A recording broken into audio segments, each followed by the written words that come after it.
Mister Devda, investors को आप कैसे गाइड कर रहे हैं इस बाजार में? क्योंकि बाकी सारी चीजें तो ठीक हैं, टैक्स कलेक्शन के नंबर अच्छे आ रहे हैं, एफआईज का फ्लो भी लौटता हुआ नजर आ रहा है। अगर हम अर्निंग्स की बात करें तो क्वार्टर वन की अर्निंग सीजन जो है लार्जली अच्छा रहा है। तो अभी निवेशकों को क्या करना चाहिए, क्योंकि बाजार एक रेंज से बाहर नहीं निकल पा रहा है और कहीं ना कहीं जो ग्लोबल जो ट्रिगर्स हैं, क्रूड हो गया, जियोपॉलिटिक्स हो गया, उनको ज्यादा तवज्जो दे रहा है। आपके हिसाब से रणनीति अभी क्या होनी चाहिए? धन्यवाद अभिषेक जी, मुझे अपने शो पर बुलाने के लिए। आपने जैसे कि आपने सही कहा, बाजार में जो फर्स्ट क्वार्टर की जो अर्निंग आई है वो काफी अच्छे नंबर्स आए हैं।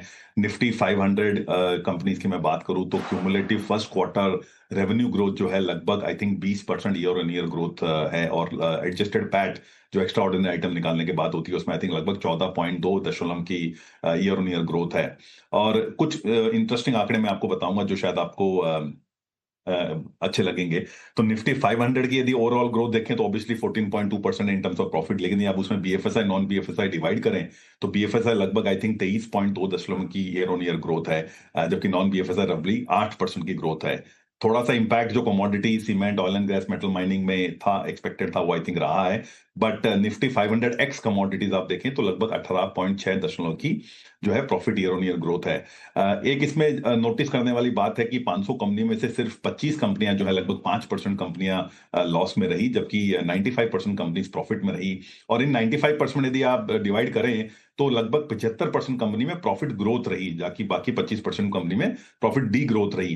तो ऐसे में जो एक अर्निंग अपग्रेड जो है या ग्रीन शूट्स जिसको आप बोल सकते हैं वो ब्रॉड बेस्ड है। तो आप देखेंगे तो लगभग 60 से 65% कंपनियों में जो है 15% के ऊपर ग्रोथ आई है, जो कि अपने किसी मायने में कम नहीं है। Large cap, mid cap, small cap across segment में आप देखेंगे 50 से 60% कंपनियों में प्रॉफिट ग्रोथ रही है। तो ऐसे में थोड़ा सा आई थिंक वैल्यूएशन अगेन हम 10 साल की एवरेज पे ही हैं। थोड़ा सा जो कंसर्न लोगों का एक्सटर्नल फैक्टर्स को लेकर है, चाहे वो रेनफॉल हो। आपने देखा जुलाई महीने में लगभग 40% डेफिसिट थी रेनफॉल की।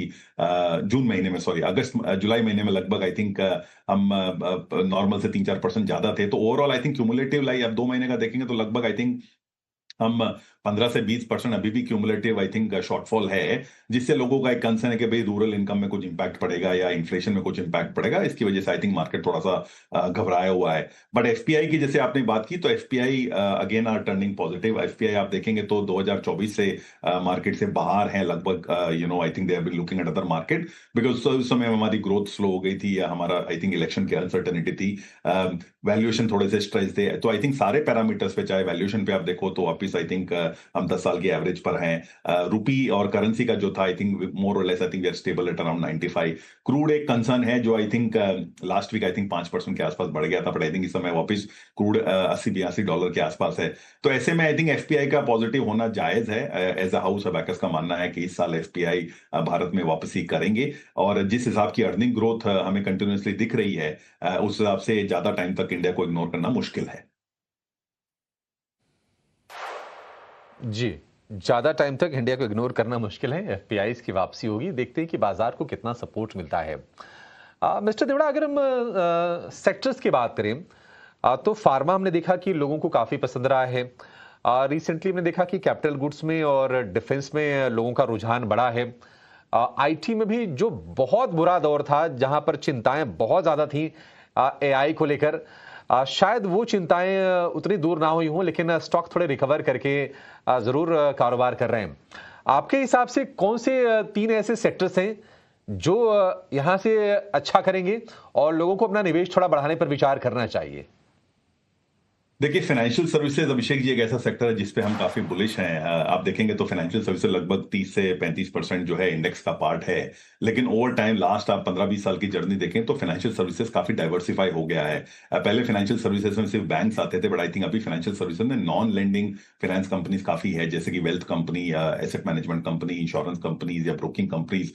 तो ऐसे में जो I think on the lending side also आप देखेंगे क्रेडिट ग्रोथ 15-16% के आसपास, तो वहां भी काफी अच्छा आई थिंक सपोर्ट मिल रहा है इकोनॉमिक एक्टिविटी को। और non banking financial lending company भी आई थिंक काफी मजबूती से कारोबार करिए, चाहे आप म्यूचुअल फंड का पेनिट्रेशन देखें, चाहे आप इंश्योरेंस का पेनिट्रेशन देखें, चाहे आप ब्रोकिंग अकाउंट्स में ग्रोथ देखें। तो ऐसे में फाइनेंशियल सर्विसेज एक ऐसा सेगमेंट है जहां पे हमें लगता है कि रिजिलियंस है। और इस समय भी आप बीएफएसआई का यदि आप अर्निंग ग्रोथ देखेंगे तो बीएफएसआई आई थिंक पूरे इंडेक्स में लगभग 23 से 24% की प्रॉफिट ग्रोथ उन्होंने दर्ज की है। तो इसमें फाइनेंशियल सर्विसेज एक सेक्टर रहेगा जिसपे काफी आई थिंक स्ट्रॉन्ग और स्टेडी अर्निंग डिलीवरी का अनुमान है। दूसरा sector health care, again sector जो है काफी डिफेंसिव अर्निंग प्रोफाइल है, और इसे इंप्रूविंग डोमेस्टिक डिमांड से फर्क पड़ रहा है।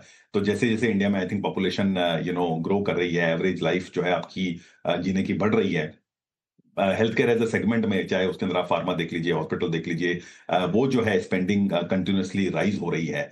और लास्ट अभी आपने नोटिस किया होगा कि कैपिटल स्पेंडिंग का प्राइवेट कैपेक्स का डेटा आया है। लगभग प्राइवेट कैपेक्स का डेटा आई थिंक इस साल का लगभग 13 ट्रिलियन रुपए के आसपास है।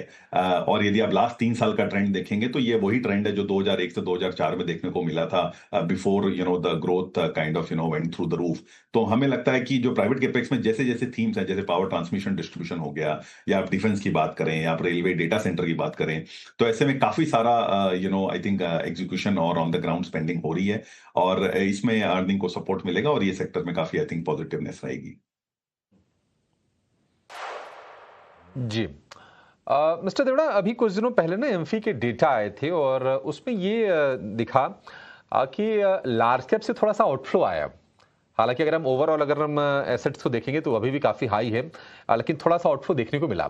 डेट की टुवर्ड्स हमने देखा कि थोड़ा लोगों का टिल्ट आया, क्योंकि अभी जो माहौल है थोड़ा सा अब खराब चल रहा है। आप क्या राय देंगे? डायरेक्ट इक्विटी को लेकर आप कितने बुलिश हैं, या फिर अभी वो समय है कि म्यूचुअल फंड का रूट ज्यादा बेहतर है? देखिए, इन जनरल किसी भी कंपनी में या किसी भी सेक्टर में निवेश करने से पहले आपको उसके बारे में सही जानकारी, उसकी अर्निंग प्रोफाइल, उसकी मैनेजमेंट क्वालिटी, उसके इवेंट्स एंड ट्रेंड्स और स्ट्रक्चरल स्टोरी के बारे में जाना जरूरी है। ऐसे में यदि आप फुल उस पर स्टडी करते हैं तो ऑब्वियसली आप एक राइट कॉल ले सकते हैं, और यदि आप फुल स्टडी नहीं करते हैं, यदि आपके लिए पार्ट टाइम काम है, तो मैं सजेस्ट करूंगा आप किसी प्रोफेशनल पोर्टफोलियो मैनेजर या म्यूचुअल फंड मैनेजर के पास अपना निवेश करें। जो म्यूचुअल फंड्स है वो आई थिंक एक डाइवर्सिफाइड प्रोडक्ट है जिसमें डेली लिक्विडिटी आपको अवेलेबल है। ऐसे में फंड मैनेजर आपके लिए कॉल लेता है, ये जानना जरूरी है कि फंड मैनेजर जो है बेसिकली एलोकेशन कर रहे हैं या सिलेक्शन कर रहे हैं। जैसे फॉर एग्जांपल यदि मैं बाजार के टॉप 10 स्टॉक ले लूं और वो यदि 10% गिर भी जाए तो कोई मुझे कुछ नहीं कहेगा, बिकॉज वो बहुत अच्छी कंपनियां हैं। बैकर्स में हम ये कोशिश करते हैं कि अच्छी कंपनियां और अच्छे स्टॉक्स में डिफरेंशिएट क्रिएट करें। अच्छी कंपनियां वो हैं जो कि आपके लिए जो है प्रॉफिट क्रिएट कर सके, जो कि आपके लिए जिनमें अर्निंग ग्रोथ काफी हो। तो हमारा एक छोटा सा आई थिंक एग्जाम्पल सेटल है कि आप यदि 4 आईटी कंपनियां देख रहे हैं और चारों आईटी कंपनियां बहुत अच्छी कंपनी है, corporate governance wise everything is okay, लेकिन उसमें जिसमें प्रॉफिट ग्रोथ ज्यादा हो रही है, जिसमें रेवेन्यू ग्रोथ ज्यादा हो रही है, वो इवेंचुअली आई थिंक इन्वेस्टर्स को या निवेशकों को पैसे बना के देगा।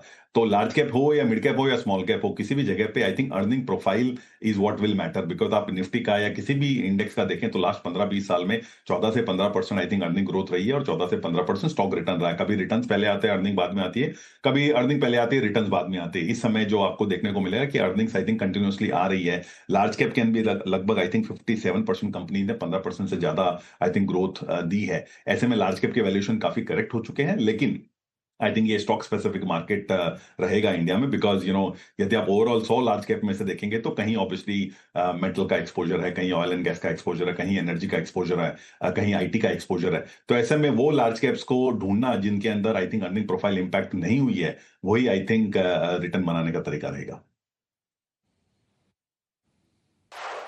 ठीक है। मिस्टर देवड़ा, जो इन्वेस्टमेंट की फिलॉसफी है उसको लेकर कितना बदलाव करने की जरूरत है? क्योंकि एक समय था कि हम ऐसे चर्चा करते थे कि आप स्टॉक्स ले लीजिए, बढ़िया क्वालिटी के शेयर होने चाहिए, अच्छा मैनेजमेंट हो, कोई कॉर्पोरेट गवर्नेंस के इश्यूज ना हो, कैश फ्लो बेहतर हो, मतलब सारे जो चेकलिस्ट है आप रेडी करके आप स्टॉक ले लीजिए, 5 साल 10 साल छोड़ दीजिए, पैसे बन जाएंगे। क्या वो थियरी आज के समय में काम कर रही है, या फिर थोड़ा सा बदलाव करने की जरूरत है?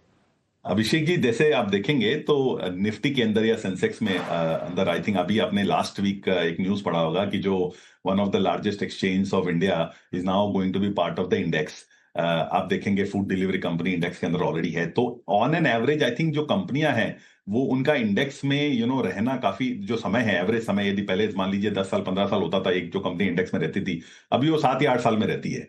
जो आई थिंक 80 वर्ष हमारे इंडिपेंडेंस को हो गए हैं, और 80 वर्षों में यदि हमने 4.5 से 5 ट्रिलियन की जो इकोनॉमी की है, आई थिंक जो सेक्टर ने पहले 5 ट्रिलियन इकोनॉमी में कंट्रीब्यूट किया वो शायद नेक्स्ट 5 ट्रिलियन में कंट्रीब्यूट नहीं करेंगे।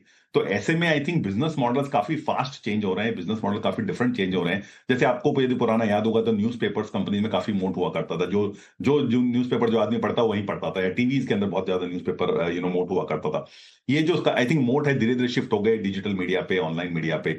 वैसे ही हर सेगमेंट में आई थिंक कहीं ना कहीं कुछ ना कुछ बदलाव हो रहा है, और ये बदलाव के साथ यदि कंपनियां चाहे वो लार्ज कैप हो, मिड कैप हो, स्मॉल कैप हो, नहीं चलेगी, तो आई थिंक जो बाय एट एनी प्राइस जो जिसको बोलते हैं, या होल्ड फॉर एवर, वो थ्योरी आई थिंक थोड़ा सा रीलुक करने की जरूरत है। Yes, buy it, buy it for long term, think like a partner, वो बात सही है, लेकिन check it every 3 year 5 year, वो आई थिंक मॉडल्स ऑपरेंडी पे आई थिंक आपका इन्वेस्टर्स को काम करना चाहिए। तो कोई ऐसा बिजनेस मॉडल नहीं है जो I think permanent life time I think continue रहेगा या रेलेवेंस रहेगा। ऐसे में कंपनी भी इवॉल्व होती है, और आई थिंक मार्केट्स भी इवॉल्व होते हैं। तो जब तक निवेशक उस पर नजर नहीं रखेंगे, I think chances of long term return बनना काफी मुश्किल है। ठीक है। मिस्टर देवड़ा, एक और चीज आपसे जानना चाहेंगी। आईटी पर मैं आपसे विशेष कमेंट चाहूंगा, क्योंकि आईटी हमने देखा कि काफी टर्बुलेंट टाइम से गुजरा है ये सेक्टर। ये एआई को लेकर चैलेंजेस रहे हैं। कंपनीज ने एआई को अडॉप्ट करके रेवेन्यू जनरेट करने की कोशिश की है, बट उनके अगर हम टोटल पोर्टफोलियो की बात करें तो वो 10% से अभी भी कम है। आईटी को लेकर क्या व्यू है आपका? एक समय था कि हम आईटी को कहते थे कि आईटी डिफेंसिव है, वो समय रहा नहीं। क्या ये सेक्टर पुरानी जो रौनक थी वो ला पाएगा वापस, या फिर वो बीती बात अब उसको भूल जाना चाहिए?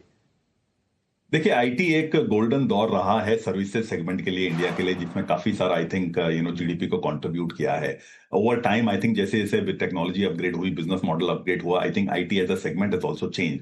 तो जहां हम बेसिकली सिर्फ जो है प्रोसेसिंग, ट्रांजेक्शन प्रोसेसिंग के ऊपर निमित्त है, वहां से we have kind of now upgraded to kind of more value added functions.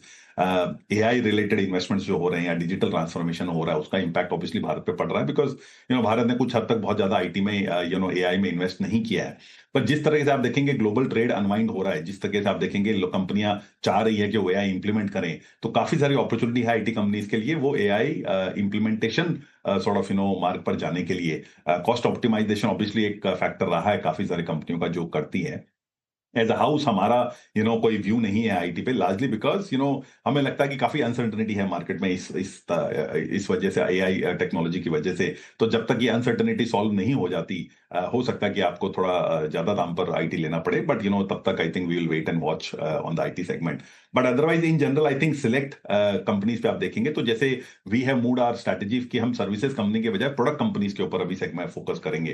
तो भले ही IT as a segment broad based है, बट यदि आप प्रोडक्ट कंपनीज में देखेंगे तो वहां शायद आई थिंक ग्रोथ फोकस ज्यादा है रादर देन सर्विसेज इंप्लीमेंटेशन। बाकी आई थिंक देखिए हर दौर से आईटी गुजरा है, जैसे आपको याद होगा Y2K एक इवेंट था जिसमें लगा था कि पूरी दुनिया का आईटी खत्म हो जाएगा, लेकिन despite that I think company survived.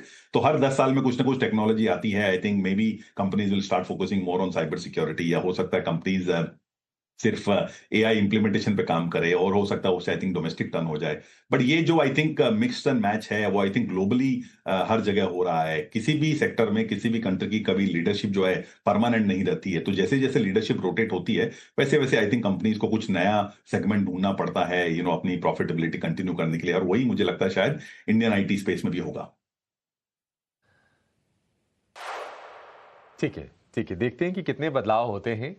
लेकिन ये है कि आपको प्रोडक्ट वाली ये जो कंपनीज हैं उन पर ज़्यादा फोकस करके चलना पड़ेगा।